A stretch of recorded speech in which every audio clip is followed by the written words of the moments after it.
Mahabharat science, history या myth? चलो एक ऐसी कहानी में उतरते हैं जिसने सही और गलत की बाउंड्रीज को हिला दिया है। भाइयों के एक दूसरे के खिलाफ होने की कहानी और एक ऐसी भयंकर जंग जिसकी गूंज पूरे ह्यूमन हिस्ट्री में सुनाई दी है। लेकिन असली सवाल ये है, क्या महाभारत की जंग सच में हुई थी या ये वेद व्यास की कल्पना से पैदा हुई सिर्फ एक ग्रैंड एपिक है?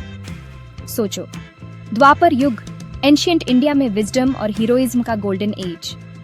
वेद व्यास ने महाभारत लिखी, कुरुक्षेत्र युद्ध को 1 लाख से ज्यादा श्लोकों में पिरोया। लेकिन क्या ये सिर्फ पोएटिक फैंटेसी थी? वेद व्यास ने खुद कहा था, जो मैंने लिखा है वह हुआ है और जो हुआ है वह मैंने लिखा है। आज हरियाणा के कुरुक्षेत्र में आपको आज भी वही जगह मिलेगी जहां अर्जुन ने कृष्ण से भगवद गीता सुनी थी।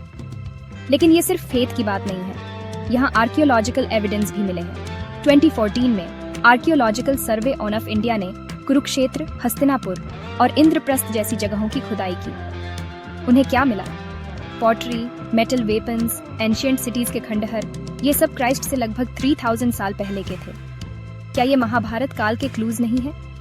द्वारका की बात करते हैं, कृष्ण की लेजेंडरी सिटी। गुजरात में समुद्र के नीचे मरीन आर्कियोलॉजिस्ट डॉ.एस.आर.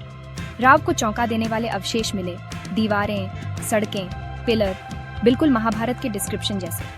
क्या ऐसी डिटेल्ड बातें सच में सिर्फ कल्पना हो सकती हैं? महाभारत में जबरदस्त डिस्ट्रक्शन वाले वेपन्स, दिव्य अस्त्रों का जिक्र है जो चौंधिया देने वाली लाइट और बहरे कर देने वाली आवाजें निकालते थे। क्या ये एंशिएंट न्यूक्लियर वेपन्स हो सकते थे? जंग के बाद अकाल, बीमारी, तबाही फैली, ऐसे इफेक्ट्स जो रेडिएशन फॉलआउट से अजीब तरह से मिलते जुलते थे। यहाँ तक कि रॉबर्ट ओपेनहाइमर, पहले एटॉमिक बॉम्ब के साइंटिस्ट, ने गीता को कोट किया, मैं मृत्यु बन गया हूँ, दुनिया को नष्ट करने वाला। क्या उन्हें महाभारत के बारे में कुछ ऐसा पता था जो हमें नहीं पता?